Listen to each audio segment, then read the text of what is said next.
Two fastest men, and it is Akani Simbine who takes the honours ahead of Omanyala, 9:92. At 31, Akani Simbine has pulled off something that no sprinter, not even Usain Bolt, could achieve. In a sport where even milliseconds matter and careers peak fast, Simbine has maintained world-class speed for over a decade, and now he's broken one of the most legendary records in track and field history. In 2025, the South African sprinter became the first athlete to run under 10 seconds in the 100 meters for 11 consecutive seasons. Earlier this year in Botswana, Simbine stunned the athletics world by clocking a 9.9. That wasn't just a win, it was a statement. He officially surpassed Bolt's streak of 10 seasons, earning a fitting new nickname, the Sub-10 King. But for Simbine, the journey has been anything but easy. He's been called the nearly man after finishing just outside podiums time and again. Still, he never stopped pushing. "It's noise at the end of the day," he told BBC Sport. "I always show up. I get disappointed, but my family says being disappointed with fourth in the world is a bit crazy because you are the fourth fastest person alive." He's had his fair share of close calls, fifth at Rio 2016, fourth in Tokyo 2020, and again fourth in Paris 2024, despite setting a new South African record of 9.82. But these moments didn't break him. Instead, they built a fighter. 2024 marked a turning point. Though individual gold slipped through his fingers again, Simbine anchored South Africa to a silver medal in the 4x100m relay, his first Olympic medal. Then came a bronze in the 60 meters at the World Indoor Championships in Nanjing, proving once and for all that he belonged on the global stage. In 2025, Simbine turned that momentum into domination. He's undefeated in the 100 meters this year, winning gold in Xiamen, Kekio, Rabat, and Atlanta. He also led South Africa to gold at the World Relays in Guangzhou, showing the world he's not just consistent, he's peaking. So what changed? "I think it comes from having a really great indoor season," he said. By fine-tuning his 60 meters performance, he sharpened his explosiveness. "Usually, around this time, I would clock a high 9.9, but I'm running consistent sub-10 seconds because of the work we've done for 60 meters. His time in China in early 2025 was strategic. Instead of returning home, Simbine remained in Asia between meets, optimizing rest, recovery, and focus. The decision paid off as he clocked a world-leading 9.86 inches Atlanta and went on to dominate the Diamond League in Rabat with a 9.95, reinforcing his reputation as the most in-form sprinter of the year. He's not just running with speed, he's running with purpose. In interviews, Simbine often speaks about the bigger picture, building a legacy, representing Africa on the global stage, and proving that the continent can produce world-class sprinters consistently. He understands that his platform extends beyond medals. It's about visibility, belief, and possibility. At the 2025 World Athletics Relays in Guangzhou, where he captained Team South Africa, Simbine didn't just run, he led. Under his leadership, the team not only qualified for the World Championships in Tokyo, but also left with gold. His anchor leg was clinical, showcasing his maturity and composure under pressure. He also understands the science behind his success. Simbine's team includes a sports psychologist, a physiotherapist, a nutritionist, and biomechanic experts. His workouts are tailored not only for speed but for sustainability. Sprinting is brutal on the body, but Simbine has learned to train smart. He prioritizes recovery as much as performance. His longevity can also be credited to his discipline and off-track focus. Simbine avoids burnout by balancing competition with controlled rest cycles and has openly discussed his strategy of avoiding emotional pressure. By detaching from outside noise, he preserves the mental clarity needed to compete at the highest level. Even without a solo Olympic gold, Simbine isn't bitter. "The medals are just the cherry on top," he said. "If you look at my career and what I've done, it's a successful career." He's right. Simbine has done more than win races. He's changed narratives. He's the first South African to make an Olympic 100 meters final and a mentor to rising African athletes. "I could have won medals and had a different story, and it wouldn't have been as powerful as where I'm at right now," he admitted. He's not just running for himself, he's running for a continent. His resilience showed again in 2023. A false start in the World Championship semi-finals in Budapest saw him disqualified. Many would crumble. Simbine didn't. "I was in the shape of my life," he recalled, "but I can't sit in that feeling of negativity and let it eat me up." That mindset has kept him at the top of a brutal sport. Into his 30s, Simbine continues to defy the clock and the odds. His sights are now on the World Championships in Tokyo and even the 2028 Olympics in Los Angeles. "That might be my last," he said, "but if the body still allows after that, I'll stick around." What's his secret to longevity? "I take every year as it comes," he said. "I have a great team, my coach, my physio. Everyone keeps me healthy. That's what's kept me in the game this long." For all the medals, mentorship, and milestones, it's that one record that defines him now: 11 straight seasons of sub-10 times. Usain Bolt never did it. Injuries, off-seasons, and form slumps broke other legends. But Simbine? He just kept showing up and delivering. "What I've been doing in the sport for South Africa and for Africa is a first," he said. "That is developing so many athletes after me, and for me, that's a very powerful position that I'm in." Sprinting is unforgiving. One bad start and it's over. But Simbine has mastered consistency. Year after year, race after race, hundredth of a second by hundredth of a second, he's delivered. Born the 21st of September, 1993, in Kempton Park, Gauteng, Simbine didn't follow the typical route to greatness. He studied information science at the University of Pretoria and trained under coach Werner Prinsloo. He wasn't always the favorite, but he was always focused. At 176 centimeters tall and weighing 74 kilograms, he's not the biggest athlete, but his technical sharpness and acceleration are elite. His 9.82 from Paris remains the national record. He's also posted 19.95 inches, the 200 meters, and 15.08 inches, the 150 meters. He's a gold medalist at the 2018 Commonwealth Games, a multi-time African champion, and the man who clinched gold for South Africa at the 2021 World Relays with a legendary anchor leg. And his collection doesn't stop there. He's medaled at the Universiade, the Continental Cup, and countless Diamond League meets. He was also named South Africa's flag bearer for the 2024 Paris Olympics, sharing the honor with artistic gymnast Caitlin Rooskrantz, a proud recognition of his leadership and legacy in South African sport. Happy to be here and enjoying the moment. A big shout out, this is Akani Simbine. Everybody in South Africa, everybody that is around the world supporting the South Africans, keep on supporting us and showing us love. We're going to show the world that we are what we say we are, and that ons. As the 2025 World Championships approach, Simbine isn't looking back. "There's still more in the tank," he said, "and I'm not done yet." Whether or not he finally grabs that elusive solo gold, Akani Simbine has already changed the game. He's shattered myths, silenced doubters, and accomplished what even Bolt couldn't. The nearly man has become a record breaker. And his story is far from over. They're all closing! The American might be caught! Botswana by a whisker! Botswana stunned the athletics world by winning gold in the men's 4x400 meter relay at the 2025 World Athletics Championships in Tokyo.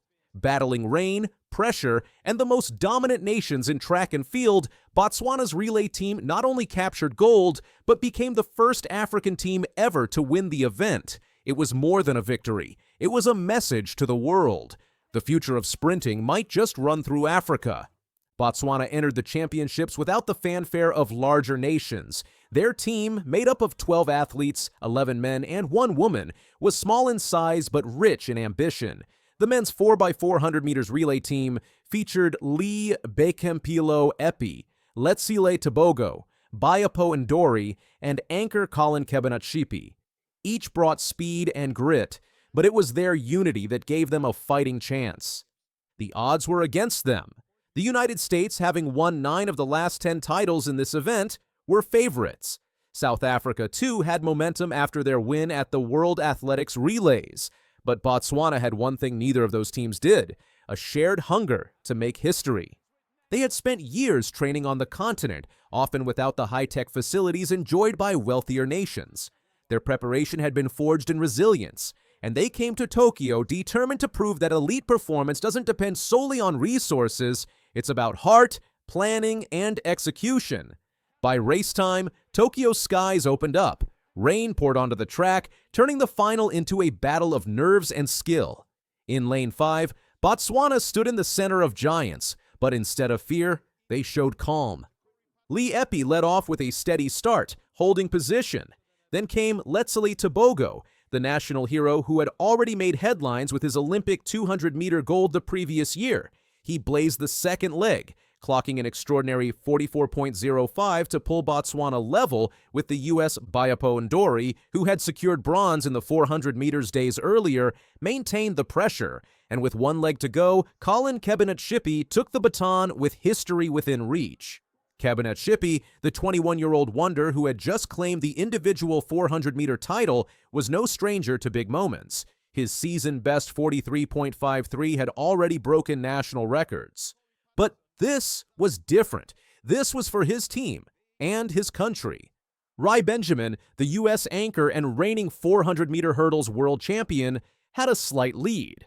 South Africa's Zakathi Nene surged on the outside, but Kebonat-Shippey waited, timed his kick, and in the final 80 meters, launched forward. He sliced between his rivals like a bullet, surging ahead to win in 2 minutes 57.76 seconds. The U.S. and South Africa finished in identical times, 2 minutes 57.83 seconds, with the Americans snatching silver by just 0.02 of a second. "I had to run the most strategic leg because of the weather," Kebonat-Shippey said. "I saved my energy for the last 100 meters. I'm so thankful to bring home 2 gold medals." His performance was more than speed. It was strategy under extreme conditions. Running on a rain-soaked track requires adjustments in stride, balance, and timing. Kebonat-Shippey executed it flawlessly. The impact back home was immediate. Botswana's President Duma Gideon Boko declared September 29th a national holiday to celebrate the relay team's gold. It was a tribute not just to their win, but to what they represented: dedication, unity, and excellence. Botswana's natural diamonds are not just in the ground.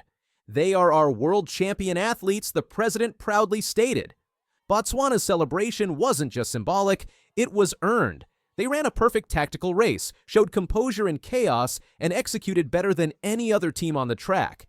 The nation erupted in celebration, from schools to city centers. Fans gathered in the rain just like their champions had, replaying the race on giant screens and waving the national flag in joyous disbelief. Letsile Tebogo had experienced highs and lows in Tokyo.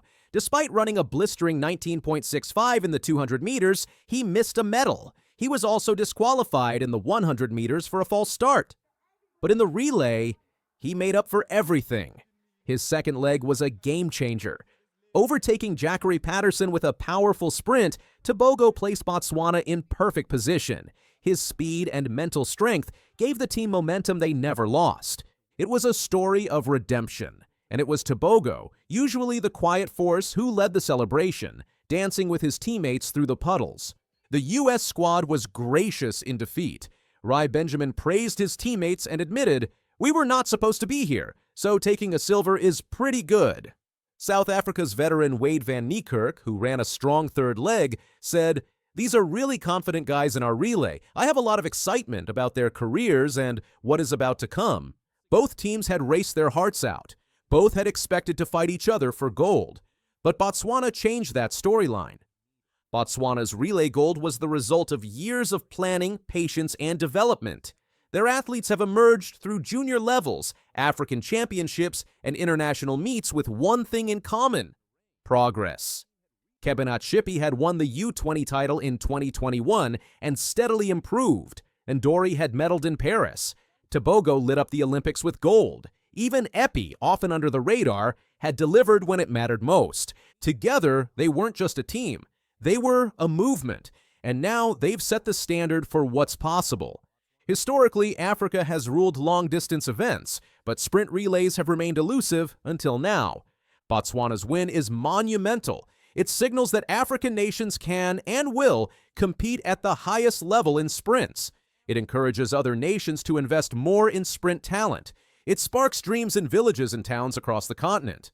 Botswana didn't just win a gold medal, they ignited a shift. Across the continent, coaches and athletes watched closely. Schools and training programs are expected to see a spike in participation.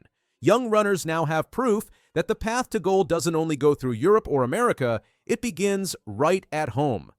Botswana's winning time of 2 minutes 57.76 seconds wasn't just impressive, it was elite, the second fastest in the world that year. Their baton handoffs were flawless, their pacing precise. Tebogo's 44.05 split changed the race. Kebinat-Shipi's closing 100-meter was unforgettable, and every leg built upon the last, showing not only strength but coordination. Behind them, Belgium, 2 minutes 59.48 seconds. Qatar, 3 minutes 1.64 seconds. Great Britain, 3 minutes 03.05, and Jamaica, 3 minutes 3.46, rounded out the top contenders. But none matched Botswana's sharpness or spirit. Botswana finished the 2025 World Championships ranked 5th overall with 2 golds and 1 bronze, their highest ever placement. They now look ahead to the 2027 World Championships and the 2028 Olympics in Los Angeles. With young stars like Kebinat-Shipi, Tebogo, and Ndori, and growing national support, Botswana is no longer a rising power. They've arrived. The mission now is to stay on top, develop depth, and inspire the next generation. The goal? A sprinting dynasty that can challenge the world for years to come.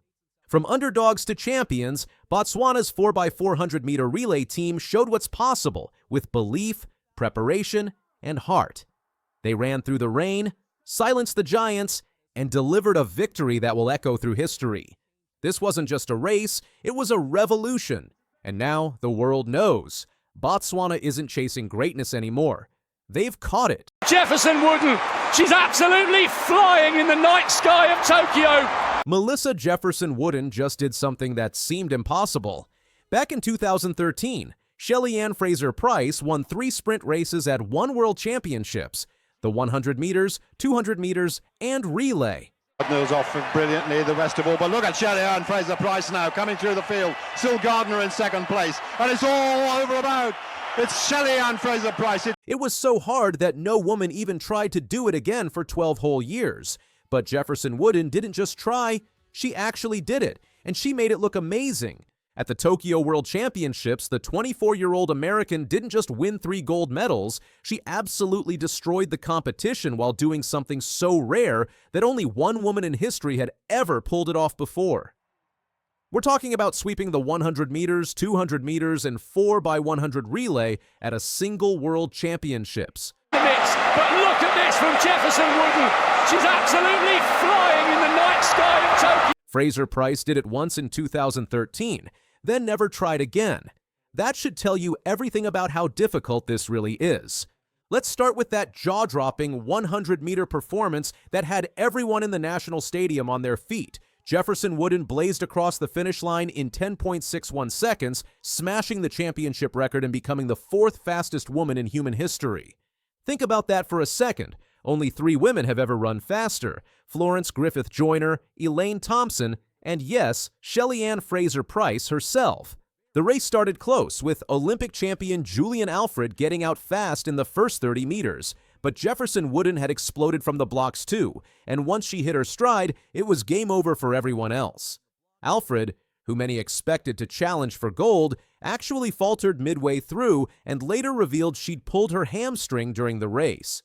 Behind Jefferson Wooden, Jamaica's Tina Clayton grabbed silver with a personal best of 10.76, making her the youngest world 100-meter medalist at just 21 years old. Alfred managed to hold on for bronze in 10.84, but you could see she was struggling. The defending champion Sha'Carri Richardson could only manage 5th place in 10.94, though she did clock her first sub-11 time of the season. And then there was Fraser-Pryce. The 38-year-old legend, competing in her final individual 100-meter race, finished 6th in 11.03. After the race, she reflected on the moment with typical grace, saying she was really grateful to stand on the track one more time in the 100-meter finals, calling it a privilege and honor and her greatest blessing. But here's where things get interesting and controversial. Jefferson Wooden's coach is Dennis Mitchell, a former sprinter who served a doping ban during his competitive career and admitted to the Balco inquiry in 2008 that he'd asked about performance-enhancing drugs for Marion Jones. This didn't sit well with everyone, particularly Gabby Thomas, the Olympic 200-meter champion. 3 weeks before the championships, Thomas posted on social media that doping coaches should be banned for life from coaching in the sport, a clear shot at Mitchell. She went even further, posting that if you train under a coach who is known for doping, you are complicit. When reporters asked Jefferson Wooden about her teammates' comments, she handled it with class. She respectfully declined to answer directly, saying Gabby wasn't there and was entitled to her opinions, but she didn't want to talk about it. Instead,